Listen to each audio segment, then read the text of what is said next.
चलो ध्यान दो आज की क्लास में हम लोग जो है बैटल ऑफ बक्सर पढ़ेंगे। Battle of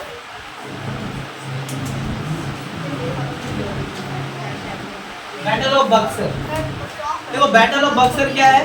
battle of Buxar जो है एक बहुत इंपॉर्टेंट भारत के इतिहास का एक ऐसा समय है 1764, जिस समय के बाद जो है भारत हमेशा हमेशा के लिए पूरे तरीके से जो है अंग्रेजों का गुलाम बन गया। लेकिन इसके पहले जो है इसकी शुरुआत जो होता है वो 1757 के प्लासी युद्ध।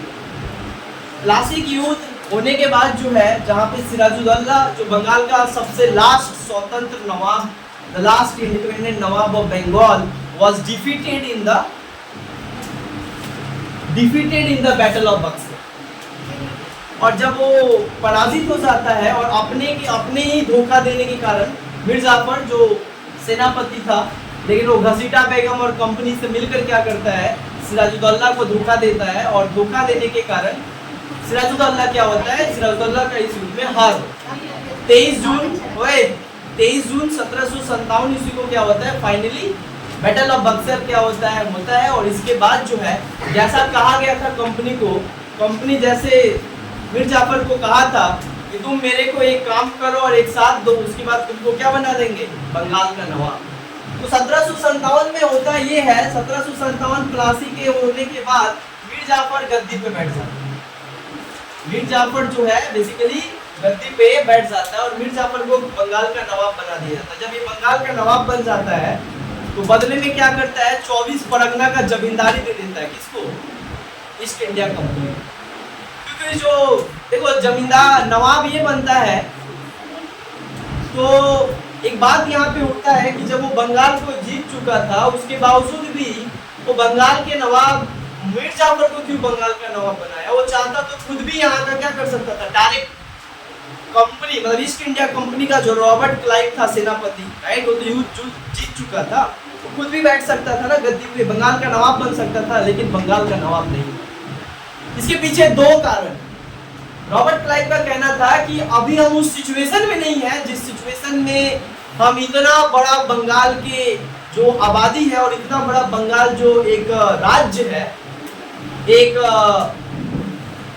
इतना बड़ा एरिया है, इतना हमारे पास जो है मिलिट्री नहीं है, मतलब हमारे पास इतना सैनिक नहीं है कि इतना हमारे पास सैनिक नहीं है कि बंगाल के गद्दी पे बैठ जाए और पूरे सैनिकों के आधार पे जो है बंगाल पे शासन किया जा सके।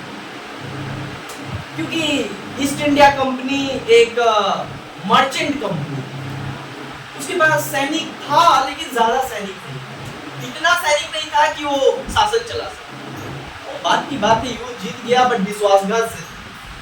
कंपैरिजन करो, 50,000 एक तरफ और एक तरफ 3,000। 50,000 मारेगा तो 3,000 दिखेगा भी नहीं, लेकिन उसके बावजूद भी जो है युद्ध तो हुआ ही नहीं। असल मानो तो युद्ध तो हुआ ही नहीं, युद्ध शुरू होने से पहले ही युद्ध तो फिक्स हो गया, गेम तो फिक्स हो गया था, वॉर तो फिक्स हो गया। तो पहला कि उतना ईस्ट इंडिया कंपनी के पास सेना नहीं था, और सेना बहुत इंपॉर्टेंट होता है कोई भी शासन चलाने। अगर आप राजनीतिक रूप से बाहर से आए हो और इस देश पे कंट्रोल करना चाहते हो तो यू नीड मिलिट्री, चाहे कितना भी तुम बाहुबली हो, यू नीड मिलिट्री। अकेले इतना बड़ा आबादी को संभाल नहीं सकते। इसलिए किसी भी स्टेट के लिए सबसे इंपॉर्टेंट क्या होता है, उसका पुलिस। पश्चिम बंगाल है, पश्चिम बंगाल में ममता बनर्जी चला रही है, लेकिन पश्चिम बंगाल का जो सबसे बड़ा हाथ पहले हुआ है कोलकाता पुलिस और वेस्ट बंगाल पुलिस। सिमिलरली ऐसा था यहाँ। एक और कारण था ईस्ट इंडिया कंपनी खुद गद्दी पे नहीं बैठने के पीछे। ईस्ट इंडिया कंपनी को ऐसा लगता था कि बंगाल है तो बंगाल का गद्दी पे कोई बंगाल का ही इंसान बैठेगा, हम लोग तो कोई दूसरा, हमारा कलर भी अलग है, भाषा भी अलग है, ना हम इनके भाषा को जानते हैं और ना हम इनके धर्म को जानते हैं, और ना हम ये जानते हैं कि इनका जाति और इनका संस्कृति क्या है। बिना संस्कृति जाने और भाषा जाने आप शासन चला नहीं सकते। तो दूसरा ये कारण था, भाषा को बहुत दिक्कत था, क्योंकि वो लोग तो अंग्रेज थे, अंग्रेजी बोलने वाले थे, वो कभी बंगाली और आम लैंग्वेज नहीं जानते। तो उनको पता चला कि नहीं, अभी सबसे अच्छा होगा एक और कारण था कि अगर हम अभी बंगाल की गद्दी पे बैठ जाते हैं तो सारे लोग जो है, सारे लोग के अंदर अराजकता आ जाएगा। अराजकता मतलब लोग बोलेंगे अरे सिराजुद्दौला हमारे मुस्लिम समाज का एक व्यक्ति था, बंगाल का था और वो गद्दी पे बैठा, लेकिन ये तो कहीं और का है, ये गद्दी पे कैसे बैठा। बंगाल के लोग ही जो है नहीं मानेंगे किसको, ईस्ट इंडिया कंपनी को, बंगाल का नवाब। और जब मानेंगे ही नहीं तो बन के क्या फायदा। तो बोले कि हम इस सिचुएशन में नहीं है और इतना शक्तिशाली नहीं है कि बंगाल के गद्दी पे खुद बैठे और खुद शासन चले। और यही कारण है कि उन्होंने मीर जाफर का साथ लिया। यही कारण है कि उन्होंने मीर जाफर को क्या किया, बंगाल के गद्दी पे बैठाया। लेकिन जब मीर जाफर बंगाल की गद्दी पे बैठता है तो उसको बहुत कुछ चुकाना पड़ा। अच्छा, उल्टा हुआ फर्स्ट टाइम। उल्टा क्या हुआ, पहले बंगाल का कोई नवाब बनता था तो उसको भेंट दिया जाता था, सारा लोग भेंट देता। फर्स्ट टाइम हुआ कि जब बंगाल का गद्दी पे राज्याभिषेक हुआ मीर जाफर का, तो मीर जाफर उल्टे कंपनी को दान दे रहा था। उल्टा हो रहा था, कंपनी को, रॉबर्ट क्लाइव को, पर्सनली रॉबर्ट क्लाइव को 20 लाख रुपए और पूरे कंपनी को 1,70,00,000 रुपए। इतना ही नहीं, पैसा तो दिया ही, बंगाल का सारा धन तो दे दिया जितना तिजोरी में था बंगाल में। बंगाल का कोष में जितना था, कोष मतलब तो पता है तिजोरी, बंगाल का जितना धन था सब दे दिया किसको, कंपनी को, क्योंकि कंपनी उसको क्या बनाया था, बंगाल का नवाब बनाया था। तो भाई मालिक बड़ा होता है, इसीलिए जो है उसको खुश करने के लिए मीर जाफर कंपनी को ढेरों धन, जितना पैसा था सब। अच्छा, पैसा से जब नहीं हुआ तो 24 परगना, ये 24 परगना है, इसका क्या दिया, जमींदारी दे दिया कि जाओ यहाँ से सारा टैक्स वसूल करो। मतलब पैसा भी नहीं लेंगे, पहले हम वसूल करते थे। मतलब nawab is the honor and right to collect taxes and collect revenue, but now 24 Pargana का जमींदारी किसको दिया गया, कंपनी। ये हुआ जब मीर जाफर गद्दी पे बैठ गया तो कुछ दिनों के बाद ही जो है मीर जाफर को अपनी गलती का क्या हुआ, एहसास हुआ। बट एहसास कब हुआ, एहसास हुआ ऐसे कि जब मीर जाफर गद्दी पे बैठा हुआ था और सारा धन दौलत देख के वो बंगाल का गद्दी पे बैठा, बड़ा अच्छा लग रहा था उसको कुछ दिन। लेकिन बाद में क्या होता है, कंपनी के लोग आए और बोले, बार बार आकर जाते थे और नवाब को बोलते पैसा दो। मतलब वो नाम का नवाब था, कंट्रोल कौन कर रहा था, ईस्ट इंडिया कंपनी। अच्छा, ईस्ट इंडिया कंपनी का जो सेनापति था वो तो पैसा झीटता ही था नवाब से, साथ ही साथ अब कंपनी के कुछ जो कर्मचारी है और अधिकारी है वो लोग भी आकर क्या करता था, आकर नवाब को डांट देता था, फटकार देता था, भला बुरा कह देता था और उनसे पैसा झीट। मीर जाफर कुछ दिन तक देता गया पैसा देता गया, लेकिन कंपनी का जो एक्सपेक्टेशन था और हाई होते गया, किससे, मीर जाफर से, कि और धन मिलेगा और धन मिलेगा और पैसा। पूरा व्यापार ठप, बंगाल का सारा धन लूट कर इंग्लैंड जाया जाने लगा। इसी को प्लास्टिक प्लंडर कहा गया। सारा धन लूट के दे दिया गया, जिससे बंगाल के जो आम व्यापारी ग्रुप है उनका बहुत बड़ा नुकसान। बंगाल के जो आम इंसान थे, बेरोजगारी, भ्रष्टाचारी बहुत बड़े पैमाने पे फैल गया था। कंपनी हर जगह जाके अपना मनमानी करने लगे थे। यहाँ तक कि नवाब को ढूंढ कर क्या करते थे, नवाब को ही क्या करते थे, गाली देते थे और उनको ही क्या करते थे, सम्मान नहीं करते थे। बाद में ये बात किसको फील होने लगा, मीर जाफर को, कि मैंने बहुत बड़ा गलती। बट अब तो क्या किया, अब तो गलती बहुत पहले सोचना चाहिए था कि हम क्या गलती किए हैं। लेकिन मीर जाफर को जब समझ में आता है तब तक बहुत लेट हो जाता है। अब क्या होता है कि दस्तक का दुरुपयोग किया जा रहा है। नवाब से तो कुछ पूछा ही नहीं जाता था, मतलब मीर जाफर नवाब था लेकिन इसका कुछ आदेश नहीं लिया जाता था। जहां मन वहां किला बना रहा था, जहां मन तहां व्यापार कर रहा था, लोगों को अरेस्ट कर रहा था, लोगों को मारा जा रहा था और रेवेन्यू कलेक्ट किया जा रहा था। जबकि सारा काम किसका था, नवाब। लेकिन नवाब का चलता नहीं था बंगाल में 1757 के बाद। कहा जाता था कि नवाब पलासी के युद्ध के बाद मीर जाफर नवाब तो था लेकिन कठपुतली नवाब। कठपुतली कहने का मतलब होता है a kind of puppet in the hands of British। जैसे ब्रिटिश उन लोगों को, नवाब को जैसे करता था वैसे नवाब को करता था। मतलब एक्चुअल में शासन कौन कर रहा था, अंग्रेजी कर रहा था, ईस्ट इंडिया कंपनी कर रहा था, बट मुखौटा सामने रख दिया था ताकि लोग को समझ में आए, अरे हमारे ही तो लोग शासन कर रहे हैं। समझ आया?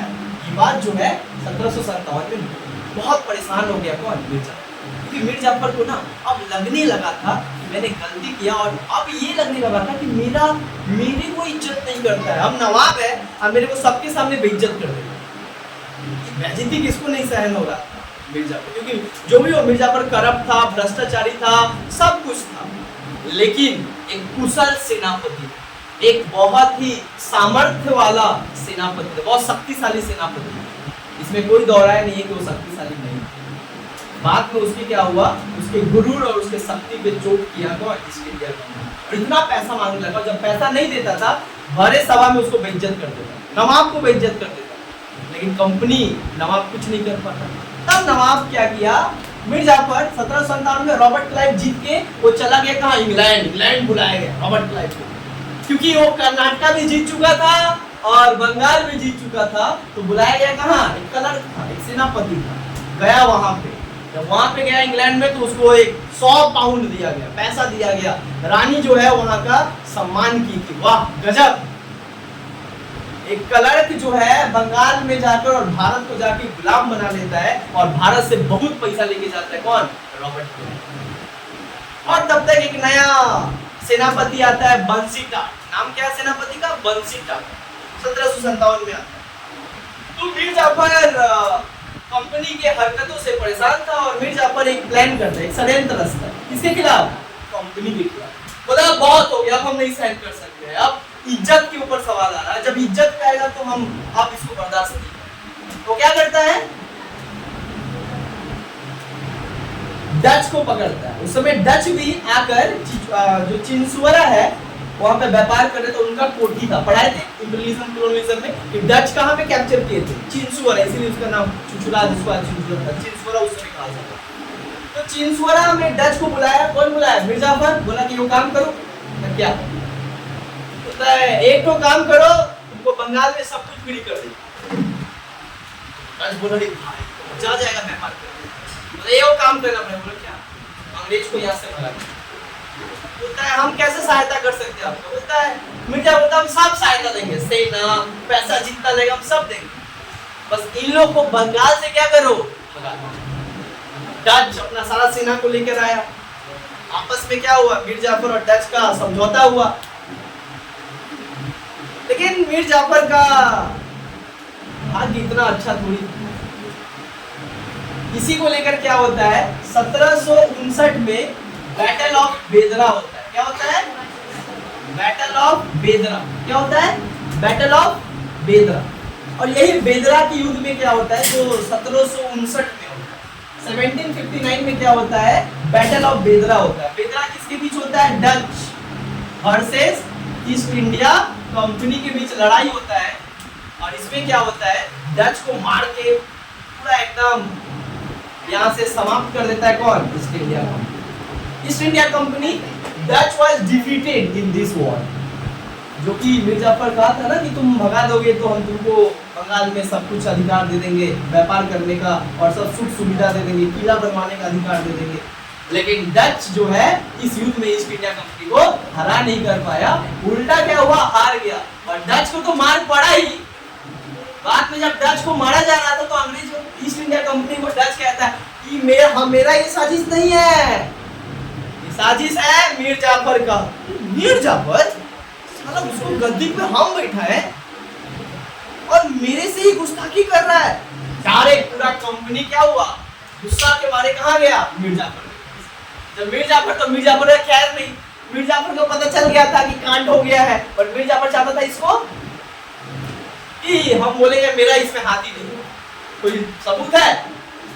अब क्या होता है, सबूत के साथ पकड़ के लाता है डच वाले और झुका देते हैं कहाँ, मुर्शिदाबाद के किला में, मतलब नवाब के घर पे। डायरेक्ट बोलता है कि तुमने साजिश रचा है मेरे खिलाफ, जिसने तुमको नवाब बनाया उसी के पीठ पे छुरा भोंकने का काम कर रहे हो। मीर जाफर को क्या करता है, गद्दी से हटा देता है, बेइज्जत कर। और फिर उसके पास यही समस्या आता है। 1760 में क्या होता है, मीर जाफर को गद्दी से हटा देता है उसके इस करतूत पे। कौन, ईस्ट इंडिया कंपनी। क्योंकि ईस्ट इंडिया कंपनी तो मास्टर था ना बंगाल का, भले खुद ही शासन करता था लेकिन किसी को रख। तो हुआ ये कि 1760 में बोला कि फिर तो वही समस्या आ गया, हम बन नहीं सकते क्योंकि हमको भाषा वैसा आता नहीं है, बनाना पड़ेगा किसी और को, पकड़ना पड़ेगा किसी और को, बंगाल का ही। तो पता चला कौन रहेगा जो हमारे लिए काम करेगा, हम जैसे कहें उस तरीके से काम करेगा, मतलब एक कठपुतली की तरह काम करेगा। मीर जाफर था, लेकिन ये बाद में क्या हो गया कि मेरे खिलाफ षड्यंत्र रचा। तो पता चला कि कौन बनेगा, पता चला कि भाई 1760 में पता चला मीर जाफर है। तो मीर जाफर का एक दामाद था, सन ऑफ सनी लॉ ना, तो एक दामाद था, दामाद का नाम था मीर कासिम। मीर कासिम। तो 1760 में क्या होता है, East India Company Mir Jafar के दामाद मीर कासिम को बनाता है बंगाल का नवाब। पता है तुम बनो, तुम्हारा तो जो ससुर है एक नंबर का षड्यंत्रकारी है, बनाए हम उसको नवाब, भाई हमने ऊपर क्या कर रहा है, झगड़ा, और हमने ऊपर विश्वासघात कर रहा है, षड्यंत्र कर रहा है। तो मीर जाफर को हटा कर किसको बना दिया, मीर कासिम। मीर कासिम कौन था, सन इन लॉ था किसका, मीर जाफर का। वो मीर कासिम बन गया बंगाल की गद्दी पर। मीर कासिम जब बना, किसको नहीं बनना होता है नवाब, हाँ, तो मीर कासिम बोला, जब मीर कासिम बोला बनोगे नवाब, बोले हाँ भाई बनेंगे। नवाब कौन नहीं बनना चाहता, राजा कौन नहीं बनना चाहता, हाँ।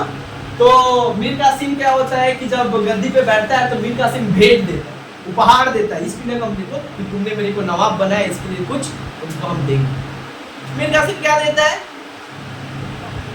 वर्धमान का दे देता है जमींदारी, जलपाईगुड़ी का जमींदारी दे देता है, और चितगोंग का जमींदारी दे देता है। 3 जगह का जमींदारी दे देता है। और पैसा कितना देता है, 29 लाख इनाम में देता है कि भाई तुम मेरे को बंगाल का नवाब बनाए, तुम 29 लाख रखो पैसा। तो 29 लाख रुपया जो है मीर कासिम किसको दिया हाथ में, ईस्ट इंडिया कंपनी। अच्छा, मीर कासिम जो था, मीर कासिम जो भी है, भले अंग्रेजों के सहयोग से ही, अंग्रेजों के सहयोग से ही क्या होता है, देखो अंग्रेजों के सहयोग,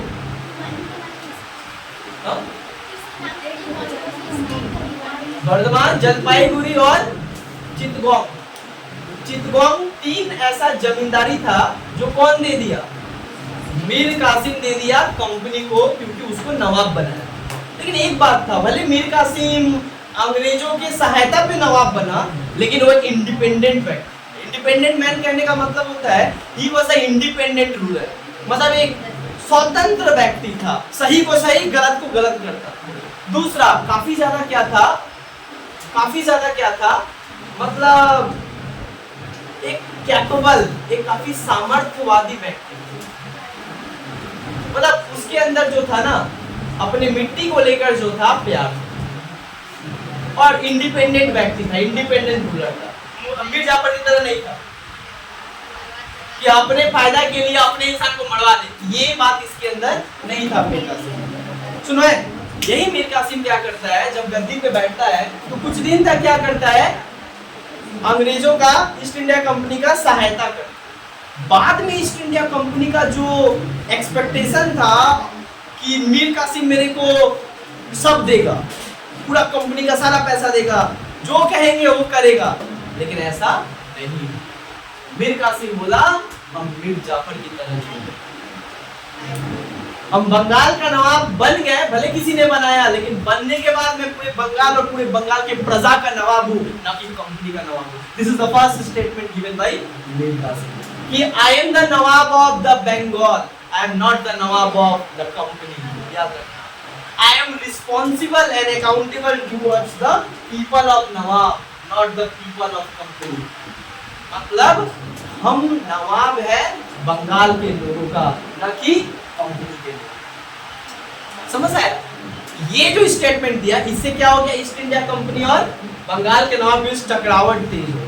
और ये टकरावट और कब बढ़ गया, जब मीर कासिम क्या करता है, अपोज करता है, स्ट्रिक्ट एक्शन लेता है। किस बात का स्ट्रिक्ट एक्शन लेता है, 1717 ईस्वी का जो फरमान का बात किया गया था, जिसमें कहा गया था राइट टू ट्रेड, बंगाल में जाके अंग्रेज व्यापार कर सकता है, मुक्त व्यापार कर सकता है, बट यू हैव टू पे 3000 रुपीज इन एवरी एनुअली, मतलब एनुअली आपको 3000 रुपया, वार्षिक में आपको प्रत्येक साल में 3000 रुपया देकर मुक्त व्यापार पूरे बंगाल में कर सकते हैं। एक कंपनी को दिया गया। बाद में देखा मीर कासिम जब वो बंगाल के गद्दी पे बैठा कि ये लोग 1717 के जो फरमान है इसका उल्लंघन करे, मिसयूज ऑफ फरमान। जैसा कहा गया था पैसा देना ये सब करना, ऐसा कुछ नहीं करना, जो अपने मनमानी कर रहा है। दूसरा चीज क्या था कि जो कर्मचारी थे वो प्राइवेट ट्रेड कर रहे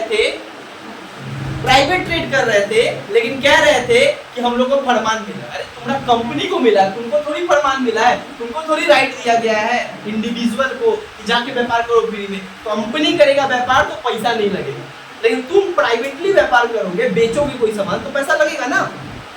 और जो बंगाल के आम व्यवसायी थे उनको पैसा देना पड़ता था ज्यादा से ज्यादा टैक्स, और इस कंपनी को कम टैक्स देना ही नहीं पड़ता था, मुफ्त व्यापार पर 3000 देना पड़ता था। 3000 नहीं देता था। और जो प्राइवेट ट्रेड करता था जो कि फरमान और दस्तक के खिलाफ, इस बात पे कड़ा आलोचना और कड़ा बात कौन कहा? मीर कासिम बोला कि ऐसे व्यापार नहीं होगा, और मीर कासिम बोला ऐसे व्यापार नहीं होगा तो ईस्ट इंडिया कंपनी बोलता है बंगाल के नवाब भी रहना नहीं होगा, थोड़ा बहुत देख रहे हैं। तो ये जो बात कहता है बंगाल का नवाब डायरेक्ट बोलता है ठीक है ये कर रहे हो ना, जब तुम पैसा नहीं दोगे, व्यापार करोगे फ्री में बंगाल में और पैसा नहीं दोगे और दस्तक का दुरुपयोग करोगे और फरमान का दुरुपयोग करोगे तो हमारे व्यवसायी क्यों पैसा? ये अलगा इंसान था, मतलब पूरा यही पागले था। मीर कासिम क्या किया? बोला free trade to all the Bengalis, free trade to all the native businessman, मतलब जो यहाँ के बंगाल के व्यवसायी थे जो बिजनेस करते थे उनको भी फ्री ट्रेड, उनको भी कुछ पैसा नहीं देना। मतलब क्या हुआ? पहले बंगाल के सारे लोग टैक्स देते थे, ये लोग टैक्स नहीं देते, जिससे इनको ज्यादा फायदा होता था, इनको नुकसान होता था। मीर कासिम क्या किया? दोनों का टैक्स एक समान कर दिया, दोनों को नहीं देना पड़ेगा, जिससे क्या हो रहा है? लॉस किसको होने लगा? ब्रिटेन। ईस्ट इंडिया कंपनी को कैसे लॉस हो रहा है? कि भाई हम भी उतने में खरीद रहे जितना में वो खरीद रहा है, तो मेरा कहाँ प्रॉफिट हो रहा है? बट पहले तो प्रॉफिट होता था क्योंकि वो लोग टैक्स देता था, अब तो बिना टैक्स के खरीदते थे। वो सामान खरीदता था तो उस पे जीएसटी लगता था, बट तुम्हारा पे जीएसटी नहीं लगता था, तो तुम्हारा तो बचत हुआ ना, बट दोनों का जीएसटी हटा दिया मीर कासिम। ये बात किसको खराब लगती है? ईस्ट इंडिया कंपनी, क्योंकि ईस्ट इंडिया कंपनी आया ही था और बंगाल को गुलामी क्यों बनाया? पैसा के लिए। और जब बंगाल में रह के ही पैसा नहीं मिल रहा है और जो आम व्यवसायी है उनको भी अपॉर्चुनिटी मिला कि आकर व्यापार करें। पहले ईस्ट इंडिया कंपनी केवल व्यापार करता था, अब सारे लोग व्यापार कर रहे हैं, जिससे कंपटीशन बढ़ गया। इसके बाद ही क्या होता है? नवाब को समझ में आ जाता है कि ईस्ट इंडिया कंपनी का जो नजरिया है नवाब के प्रति वो सही नहीं है और बंगाल के प्रति सही नहीं है। और इसके लिए क्या करता है? बोलता है मेन झमेला का क्या है? मुर्शिदाबाद ना, मुर्शिदाबाद में जब तब आ जा रहा है और गाली देके चल जा रहा है, हमको थ्रेट दे रहा है, हमको काम करने नहीं दे रहा है। नवाब है लेकिन जब कुछ करे तब तक आ जा रहा है और नहीं करना होगा, ये नहीं करना होगा, मतलब इंटरफेरेंस ज्यादा हो रहा था नवाब के काम में। बोलता ना रहेगा बांस ना बजेगा बांसुरी। मुर्शिदाबाद से अपना राजधानी चेंज किया मुंगेर, बोला अब हम मुर्शिदाबाद से शासन नहीं करेंगे। क्या करता है? Mir Qasim change their capital from Murshidabad and shifted to Munger. Munger कहाँ था? बिहार। मतलब मुर्शिदाबाद यहाँ और लेके कहाँ गया? दूसरा स्टेट बिहार। बोलता बिहार से शासन करेंगे। अब आओ यहाँ पे, आओगे आओ, यहाँ पे तो फटाक दिन आ जाते। कलकत्ता से मुर्शिदाबाद कितना दूर है? हाँ 8 घंटा लगेगा। लेकिन अब जो है मुर्शिदाबाद से मुंगेर 16 घंटा, उस समय तो और ज्यादा लगता है। अभी तो ट्रेन है, उस समय ट्रेनों नहीं, ट्रेन तो 1853 इसी में पढ़े। समझ आ रहा है चीज? तो ये क्या किया? मुर्शिदाबाद से कहाँ शिफ्ट किया? मुंगेर। ये बात खराब लगा किसको? East India company. East India company को साफ साफ इसे समझ में आ गया कि ये मेरा बात नहीं समझने वाला है और ये अपने मन का कर रहा है, जबकि बनाए थे कि मेरा मन का करेगा, लेकिन ये खुद अपने मन का कर रहा है। ये बात किसको हजम नहीं हो रहा था? ईस्ट इंडिया को। यहीं से झगड़ा स्टार्ट हुआ। मीर कासिम से भी इसका पटता नहीं है और मीर कासिम का ऐसा एटीट्यूड ही था। इतना नहीं, और क्या हुआ जब मीर कासिम यहाँ पे गया, मीर कासिम बोला हम तब तक एक स्वतंत्र नवाब के रूप में काम नहीं कर सकते हैं जब तक कि ईस्ट इंडिया कंपनी मेरा इंटरफेयर करेगा, और इस इंटरफेरेंस को मिटाने का एक ही रास्ता है, वो है शक्ति को बढ़ाना। जब आप कमजोर होगे तो कोई भी आगे आपको मार के चला जाएगा, लेकिन आप जब शक्तिशाली हो जाओगे तो आपको लोग मारने से पहले 10 बार सोचेंगे।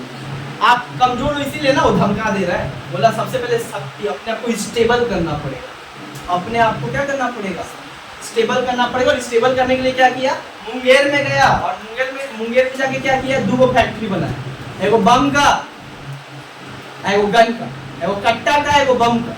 तो 2 फैक्ट्री बनाया, और दोनों फैक्ट्री में क्या किया, ये बात उड़ते उड़ते किसको खबर मिला, ईस्ट इंडिया कंपनी को, कि बम बारूद बना रहा है। तो बम बारूद क्या बना रहा है, हम तो बोले नहीं उसको बनाने वाले, तो वो लग रहा है हम लोग के खिलाफ ही आक्रमण करने के लिए बम बारूद बना रहा है। इसका लेकर क्या होता है, रिलेशन और खराब हो सकता है। इतना ही नहीं, ईस्ट बंगाल का नवाब मीर कासिम क्या बोलता है प्लासी है, सुनो, प्लासी के युद्ध में एक चीज सफल हो गया था कि तुम लोग मतलब जो बंगाल के नवाब का जो सैनिक था वो बहुत कमजोर है अंग्रेजों के सैनिकों के कंपैरिजन में। मतलब बंगाल का जो सैनिक है बड़ा ट्रेडिशनल सैनिक है, लाठी से मार करता है, इससे मार करता है। भाई थोड़ा उसको मॉडर्न बनाओ, किसके तहत, जैसे कि अंग्रेज का सैनिक, तब ना लड़ाई कर पाएगा। एक वो लाठी से आए, वो बंदूक से, कभी लाठी वाला जीतेगा, कभी नहीं जीतेगा। बोला पहले इसको क्या करो, मॉडर्न करो। और मॉडर्न करने के लिए क्या किया, फ्रांस का 2 सेनापति को बुलाया। उस समय फ्रांस था ना, फ्रांस को बोला ना वो हेल्प करेगा, बोलता क्या, तो नवाब था, तो भाई 2 सेनापति भेजो, और तुम लोग जैसे ट्रेन करते हो ना अपने सैनिक को, हमारे सैनिक को ट्रेन करो। तो मॉडर्न टेक्नोलॉजी से लैस और मॉडर्न वारफेयर सिखाया गया, किसको, नवाब के सैनिकों को। और कौन सिखाया, 2 फ्रांसीसी सेनापति, एक का नाम था समरू, एक का नाम था मार्को। एक का नाम क्या था, समरू, एक का नाम था समरू, एक का नाम था मार्कर। ये 2 सेनापति आए थे जो बंगाल के सारे सैनिकों को क्या कर रहे थे, ट्रेन कर रहे थे, शिक्षा दे रहे थे, युद्ध कैसे करना है। हाँ, ये बात जो है यहाँ पे सिखाया जा रहा है, समझ में आ रहा है। ये जब खबर पता चलता है किसको, ईस्ट इंडिया कंपनी को, ईस्ट इंडिया कंपनी और गर्म हो जाता है, समझ में आया, ईस्ट इंडिया कंपनी और गर्म हो जाता है। इसके ऊपर क्या होता है, सुनो, इसके ऊपर क्या होता है, सारा सैनिक को लेकर मीर कासिम कहाँ चल जाता है, मारकर। सारे सैनिक को लेकर कहाँ चल जाता है, बंगाल का नवाब मीर कासिम क्या करता है, सारा सैनिक को लेकर ईस्ट इंडिया कंपनी को बंगाल से भगाने के लिए जो है युद्ध करना स्टार्ट करता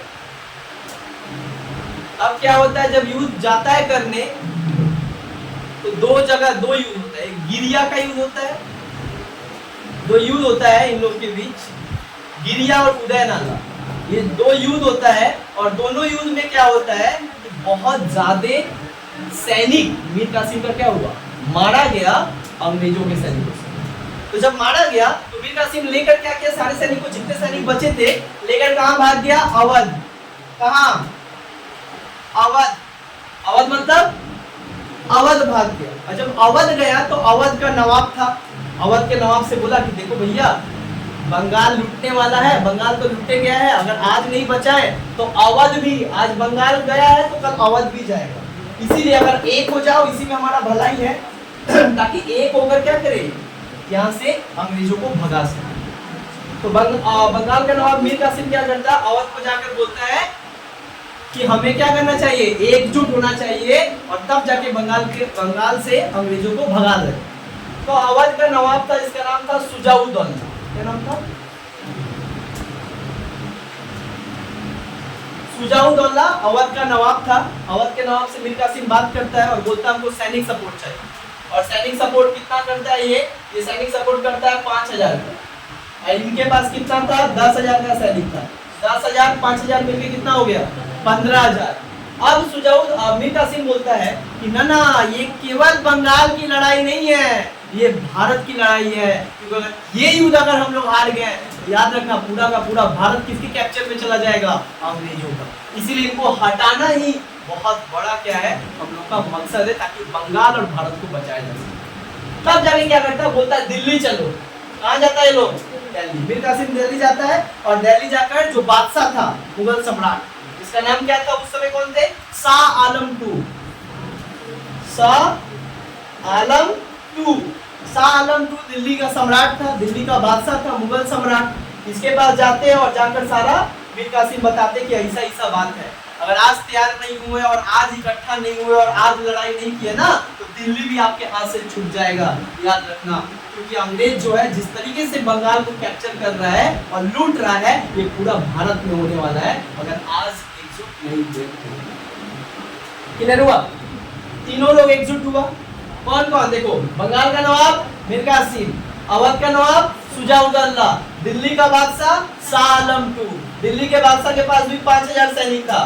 5 5 10 लगभग 20 से 25,000 सैनिक किसके पास हो गया?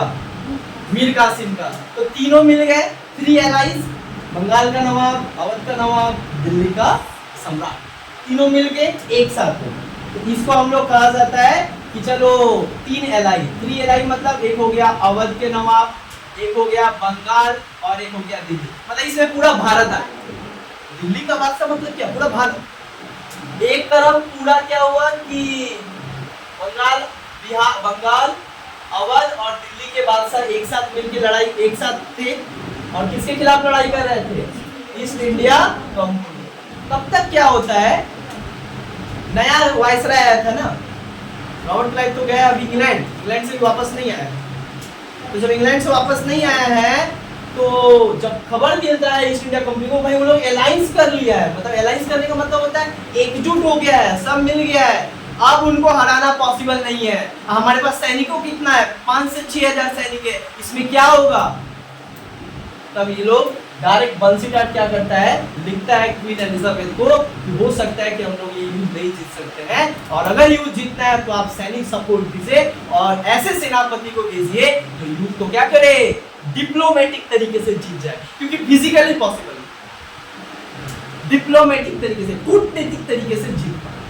तब क्या होता है, क्वीन एलिजाबेथ टेंशन में आ जाती है, वो इतना मेहनत से रॉबर्ट क्लाइव बना के आया था वहां पे, वो लूट जाएगा तब तो हो गया। तो क्या होता है, क्वीन एलिजाबेथ डायरेक्ट बोलती है कि पूरे इंग्लैंड में खोजो ऐसा व्यक्ति जो जाकर युद्ध लड़ सके। तब एक बहुत बड़ा योद्धा को खोजा गया, बट वो बोलता है हम जाएंगे नहीं लड़ाई करने, हमरा पहले एडवांस पैसा चाहिए, हमको पहले एडवांस पैसा चाहिए तब जाएंगे हम वहां पे लड़ाई करने।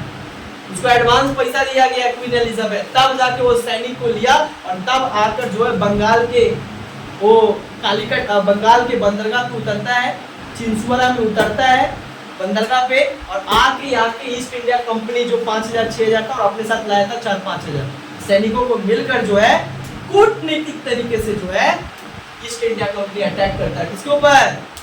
ये तीनों, और आपस में तीनों का युद्ध होता है। ये तीनों क्या करते हैं, सोचते हैं कि जो है रात को जाएंगे और सुबह मार के पूरा ईस्ट इंडिया कंपनी को बंगाल से निकाल देंगे और बंगाल को स्वतंत्र कर लेंगे। किससे? East India company. लेकिन तब तक जो है ईस्ट इंडिया कंपनी जो है अपना सारा सैनिक को लेकर जो है वो लोग शाम को ही चल दिया था, किसके तरफ, मतलब दोपहर में ही चल दिया था मुंगेर के तरफ, क्योंकि लोग तो मुंगेर में था ना।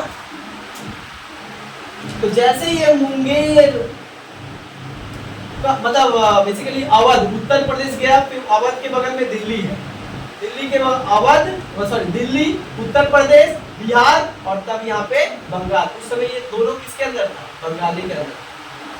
बट यहाँ से अलाई करके, तो जब यहाँ से वो लोग वापस आ रहा था, मतलब सोच रहा था कि हम जाएंगे बंगाल अटैक करेंगे, तब तक ये लोग पहले ही से यहाँ से आना स्टार्ट कर दिया। तो ईस्ट इंडिया कंपनी को लीड कौन कर रहा था? जिसका नाम था हेक्टर, क्या नाम था? Hector Munro. क्या नाम था? Hector Munro. हेक्टर मुनरो एक अंग्रेजी सेनापति जो ईस्ट इंडिया कंपनी को क्या कर रहा था? लीड कर रहा था, और इधर से तीनों मिलकर क्या कर रहे थे? युद्ध में शामिल। आपस में इन दोनों का भिड़ंत कहाँ पे होता है? एक जगह है जिसका नाम है बक्सर। बक्सर एक जगह है, बक्सर जो है एक जगह है, और वही बक्सर नामक जगह में क्या होता है? दोनों आप आमना सामनी आ जाते हैं। और दोनों जब आमने सामने आ जाते हैं, वो दिन था 22 अक्टूबर 1764।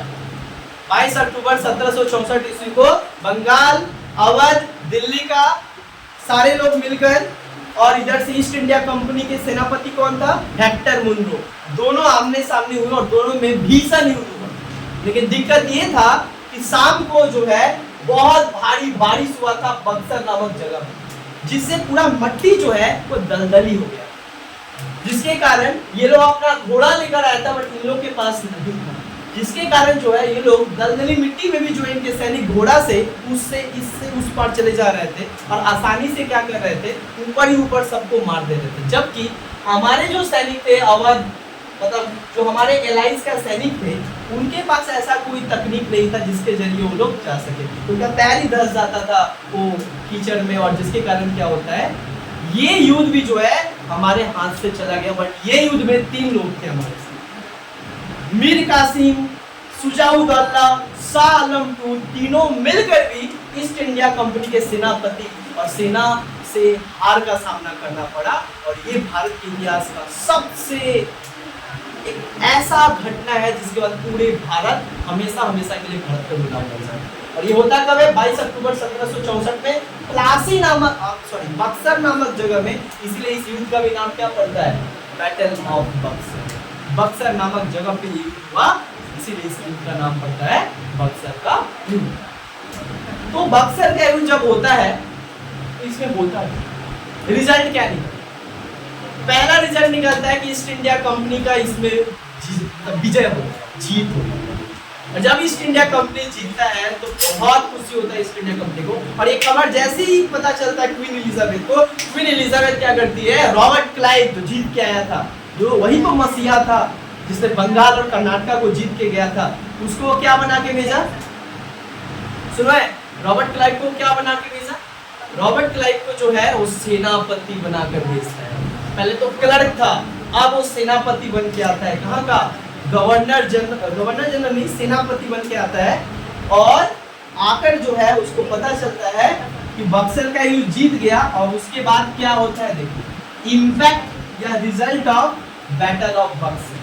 बक्सर के युद्ध का परिणाम क्या होता है, बक्सर हो जाने के बाद क्या होता है, तो सबसे पहला चीज होता है, प्लासी के युद्ध में तो केवल बंगाल हमारे हाथ से गया था, लेकिन बक्सर के युद्ध में अवध के नवाब भी थे और पूरा दिल्ली, मतलब पूरा भारत, मतलब बक्सर का युद्ध ने अंग्रेजों को भारत पे कब्जा करने का मार्ग खोल दिया। बक्सर का युद्ध ने भारत पे अंग्रेजों का कब्जा हो गया। मतलब बक्सर युद्ध के बाद क्या हुआ, भारत पे किसका कब्जा हो गया, अंग्रेजों, क्योंकि इसमें दिल्ली का बादशाह भी था। इसीलिए दूसरा, तो बक्सर के युद्ध के बाद क्या होता है, बंगाल मीर कासिम को तो मार देता है युद्ध में, जो बंगाल हाथ से चला जाता है।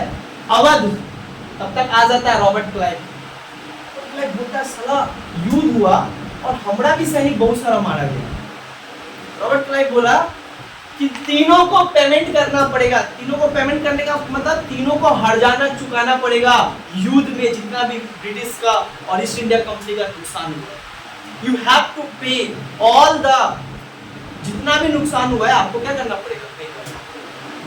तो इसी में जो है सुजाउद्दौला को बुलाया, बोला अवध का नवाब तू कहे युद्ध में था, तो अरे माथा खराब हो गया। मीर कासिम बोला तो हम भी जो है चल, गलती हो गया, जाने का मन नहीं था, लेकिन मीर कासिम ना क्या बोले, मीर कासिम ऐसा हमको इन्फ्लुएंस किया, इतना ना कन्विंस किया कि हमको जाना पड़ा। तो ठीक है, जाना पड़ा ना, तो अवध जो है ना अब हमारा रहे।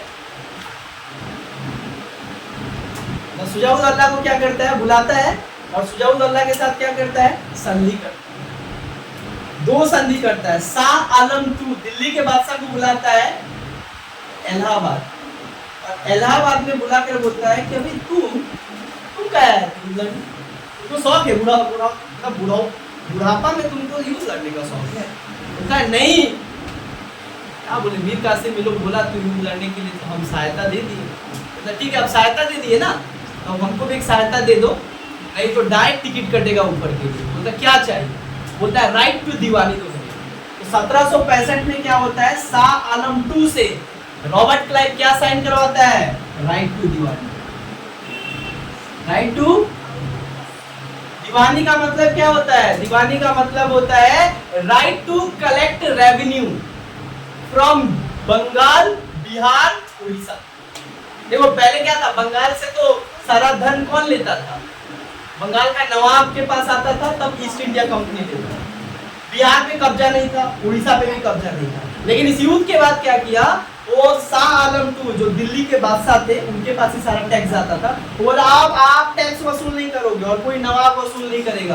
अब डायरेक्ट जितना जो कर है, जो जितना टैक्स है, वो डायरेक्ट कौन वसूल करेगा, जीते हम है तो हम वसूल करेंगे, मालिक यहाँ के हम है। आप शाह आलम II बोलता है हाँ हाँ हुजूर आप, तो राइट टू दीवानी मिल जाता है। कहाँ कहाँ का, बंगाल, बिहार और उड़ीसा, ये 3 जगह का क्या मिलता है, राइट मिल जाता है to collect revenue from the peasant. Bengal, Bihar, Orissa का दीवानी किसको मिल जाता है, अंग्रेजों को। और ये दीवानी मिलने के बाद क्या होता है, अंग्रेजों को डायरेक्ट वो लोग डायरेक्ट टैक्स पे कब्जा करते हैं। मतलब डायरेक्ट बंगाल का जितना भी जो पैसा आता था वो किसके पास जाता था, फिर बिहार का भी, उड़ीसा का, और पैसा कमाने लगे और शोषण करने लगे। राइट, ये हुआ।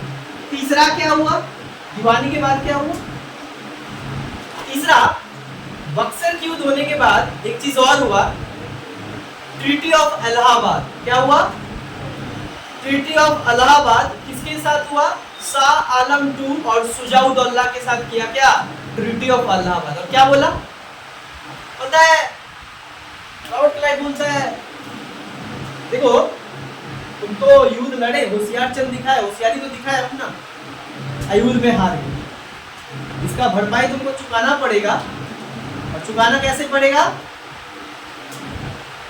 तुम अवध के ही नवाब रहोगे और तुम दिल्ली के बादशाह ही रहोगे, बताएंगे नहीं, लेकिन तुम वही करोगे जो हम। मतलब अभी भी डायरेक्ट कंट्रोल नहीं किया, बक्सर के बाद भी कंट्रोल नहीं, मतलब सब कुछ जीत चुका था ना। वो चाहता तो अवध के नवाब को मार के भगा देता, सम्राट को मार, क्योंकि हार गया था ना, तो झुक के खड़ा था। पर फिर क्या बोलता है, नहीं तुम ही रहोगे नवाब, लेकिन नाम का रहोगे तुम ही, लेकिन नाम का। और नाम का मतलब होता है सारा पैसा कहाँ भेजोगे, मतलब मालिक हम रहेंगे, लेकिन दिखावटी के लिए तुम रहो, ताकि लोगों को लगे तुम हो, लेकिन ओरिजिनल कौन रहेगा। इस तरीके से क्या किया, तो डायरेक्ट बंगाल के इकोनॉमी पे कब्जा किया, बंगाल, बिहार, उड़ीसा, पूरे भारत की इकोनॉमी पे धीरे धीरे धीरे कब्जा। अच्छा, बक्सर की जीतने के बाद भी उसने कैप्चर क्यों नहीं किया, क्योंकि अभी भी उसके पास इतना सैनिक नहीं था, इतना रिसोर्सेस नहीं था, जिसके बदौलत वो पूरे भारत पे कैप्चर किया। इलाहाबाद, ट्रीटी ऑफ इलाहाबाद हुआ 1765 में। इसमें क्या हुआ, एक चीज बोला, कितना सियाना इंसान है ईस्ट इंडिया कंपनी, जो शुजाउद्दौला था अवध के नवाब, उत्तर प्रदेश में ही इलाहाबाद, जो इलाहाबाद है उत्तर प्रदेश में ही है, तो उसको बोला इलाहाबाद में वो संधि किया और बोला कि सुनो एक मेरे को कड़ा दे दो। तुम बोलोगे कड़ा क्या है, कड़ा मतलब इलाहाबाद में एक छोटा सा जगह था कड़ा, जहाँ से पैसा ज्यादा, तो होता है कि जो एरिया है ना कड़ा, इसका जमींदारी मेरे को सौंप दो। जमींदारी मतलब टैक्स वसूल करने का राइट है। और दिल्ली के बादशाह से बोलता है तुम दिल्ली का बादशाह रहो, लेकिन जैसा हम कहेंगे वैसा करोगे। दिल्ली का बादशाह को क्या कहता है जाके, तुम अब एक पैसा पे पलने वाले शासक हो, पैसा हम देंगे तुमको तुम्हारे काम का, तुम शासक नाम का। अच्छा, जितने भी सैनिक है सारे सैनिक को कह दिया तुम काम करोगे हमारे लिए, पैसा भी कौन देगा, हम देंगे। पहले नवाब, पहले दिल्ली का बादशाह देता था और नवाब देता था, और डायरेक्ट क्या बोलता है, नवाबे खुद हमारा पैसा पे चल रहा है, तो तुम लोग भी तो हमारा हुआ है ना, तो मेरे पैसे पे तुम लोग काम करो। मतलब मिलिट्री को भी क्या किया, कंट्रोल किया। मतलब साफ साफ कहने का मतलब होता है बैटल ऑफ बक्सर के बाद वो पूरे भारत पे पॉलिटिकल रूप से और इकोनॉमिक रूप से कैप्चर, और यहीं से स्टार्ट होता है। रॉबर्ट क्लाइव बोला कि हम तो शासन नहीं कर सकते, इतना बड़ा एरिया पे हम शासन नहीं कर सकते क्योंकि हमारे पास इतना सेना नहीं है और भारतीय सैनिक पे विश्वास नहीं किया जा सकता। तो क्या बोले, तो एक सिस्टम लाया जिसके जरिए से सांप भी मर जाए, लाठी भी ना टूटे, और मेरा गाली गलौज भी मेरे को कोई ना करे। मतलब बड़ा अच्छे से हम अपने पैसा कमाने आए थे, तो बड़ा अच्छे से पैसा कमाए, पैसा भी कमाएंगे, लूटेंगे भी, और मेरे ऊपर कोई बगावत ना हो, ये चीज भी ध्यान रखना। क्योंकि बगावत हो गया तो मेरे को रक्षा करने के लिए, हमारा रक्षा करने के लिए हमारे पास उतना सैनिक है। तो जब तक सैनिक ना आ जाए तब तक किसी सिस्टम से क्या करो, पूरे भारत को चलाओ। और सिस्टम क्या दिया नाम, डिवेल सिस्टम। क्या नाम था, डिवेल सिस्टम। डिवेल सिस्टम को क्या कहा जाता है, ऐसे भी कह सकते हो डबल गवर्नमेंट या डिवेल सिस्टम। इसको हिंदी में कहा जाता है दैद शासन प्रणाली, या इसको एक और कहा जाता है डायरसी। डायरसी, डायरसी मतलब क्या होता है, दैद शासन। अब समझा दे रही है क्या था, क्या बोला, ये पूरा भारत है, दिल्ली का बादशाह जो पूरा भारत का हेड होता है, तुम जो है, तुम जो हो नाम का क्या करोगे, बादशाह रहोगे, बट सारा जितना भी इकोनॉमिक डिसीजन होगा, पॉलिटिकल डिसीजन होगा, वो कौन लेगा, east India company political decision लेगा, और तुम उसको बस जाकर पूरे देश भर में कह दोगे। मतलब डिसीजन हम लेंगे लेकिन लोगों को लगना चाहिए कि तुम, टैक्स हम बढ़ाएंगे, पहले 16% टैक्स था, 70% बढ़ाएंगे, लेकिन तुम लिखोगे कि हम बढ़ाएं, तो लोग किसको गाली देगा, बट मेरा तो काम चलेगा। This is called double system. Double सरकार मतलब क्या होता है, एक सरकार दिखाने का, एक सरकार काम कर। This is called double system. समझ में है, डबल सिस्टम मतलब समझ में आया। डबल सिस्टम मतलब क्या होता है, एक सरकार दिखाने का और एक सरकार पूरा हड़पने का। और यही हड़पने का कारण था 1765 65 में जो स्टार्ट हुआ डबल सिस्टम। ये इतना पैसा लूटने लगा, इतना पैसा लूटने लगा अंग्रेज, और किसके नाम पे, नवाब और बादशाह के नाम पे लूटने लगा, क्योंकि लोगों को लगता था वही बढ़ाया, तो लोग गाली किसको देते थे, नवाब को, बादशाह को, और ये अपना मजहब, सारा पैसा इंग्लैंड बेच रहा था। ड्रेन ऑफ वेल्थ, इतना पैसा लूटा है, इतना पूरे 5 साल में इतना पैसा लूटा है कि जिसके कारण 1770 में, यही बैटल ऑफ बक्सर का कारण है, 1770 में भारत में सबसे खतरनाक अकाल आ गया, जिसको कहा जाता है 76 अकाल। क्या कहा जाता है, 76 अकाल। कब आता है, 1770 में। सारा धन यहाँ से लूट लिया, जिसके कारण जो है यहाँ के आम व्यापारी खाने पे लग गया। कहा जाता था एक टाइम पे सोनार बांग्ला, लेकिन सच में वो था सोनार बांग्ला, लेकिन सब लूट के ले गया कौन, ईस्ट इंडिया कंपनी। और इतना स्थिति खराब हो गया कि लोग दाना दाना के लिए तरस गए थे 1770 में, और पूरे बंगाल का 1/3 पॉपुलेशन खत्म हो गया किसमें, 1770। मतलब अगर 100 लोग थे, पूरे 100 लोग अगर बंगाल में रहते थे, तो 33.5% खत्म हो गए इस अकाल के चपेट में। अकाल ने लगभग 33 लोग का जान ले लिया, बट 33 लोग नहीं, कभी ओवर इट बता, क्योंकि 100 लोग होते थे तो 1770 में के अकाल में कितने लोग मारे गए, 33% लोग। और ये जब लोग मारे गए, ये क्यों ऐसे हुआ, अकाल क्यों आया? अकाल के पीछे 2 कारण। अकाल हुआ क्यों, हुआ था ड्रॉट के कारण। इसके कारण हुआ था drought, but this is not a natural famine, याद रखना, this is not a natural famine, this is a artificial famine. ऐसा नहीं था कि सूखा पड़ गया तो खेती नहीं हुआ, ठीक है मानते, सूखा पड़ना एक बहाना, लेकिन उसके पहले 1770 में सूखा पड़ा, बट 1769 में, मतलब 1769, 1768, 1767 में क्या हो रहा था, फसल हुआ, बहुत फसल हुआ, लेकिन इन सारे फसल को क्या किया, अंग्रेजों ने हाई टैक्स लगाया। और सारे फसलों को अंग्रेजों ने खरीद लिया और जाकर क्या किया, बड़े बड़े बिजनेसमैन को दे दिया और वो लोग क्या किया, स्टोर में भर के रख लिया। और 3 साल में जो मतलब 1766, 1767 और 1768, ये 3 साल में जो फसल हुआ 3 बार, ये सब क्या हुए, बिजनेसमैन अपने पास रख लिए और स्टोर में जाके रख लिए और बाहर ही नहीं निकालते थे, बाहर ही नहीं निकालते थे।